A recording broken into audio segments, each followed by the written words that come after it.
Yang saya hormati para dewan juri dan peserta lomba Pidato yang saya sayangi, puji syukur marilah kita panjatkan kehadirat Allah Subhanahu wa Ta'ala yang telah memberikan nafas kehidupan sampai detik ini.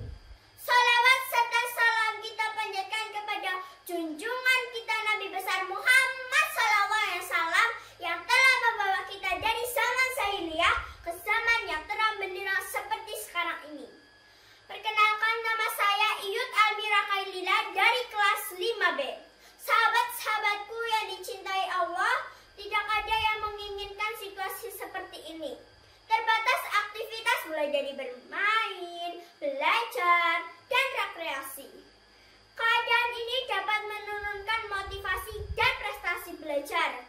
Akan tetapi, kita harus memiliki keinginan dan kebutuhan tetap berprestasi di masa pandemi. Bekal terbaik dalam kehidupan ini adalah pengetahuan, keterampilan, dan pengalaman. Pertanyaannya, bagaimana cara kita tetap berprestasi di masa pandemi ini? Yang pertama, jangan menunda-nunda waktu.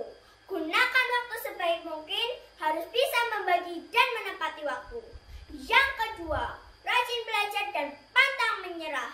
Semua mata pelajaran penting, guru wajib dihormati dan dipatuhi. Sukai cara belajar untuk bisa berprestasi.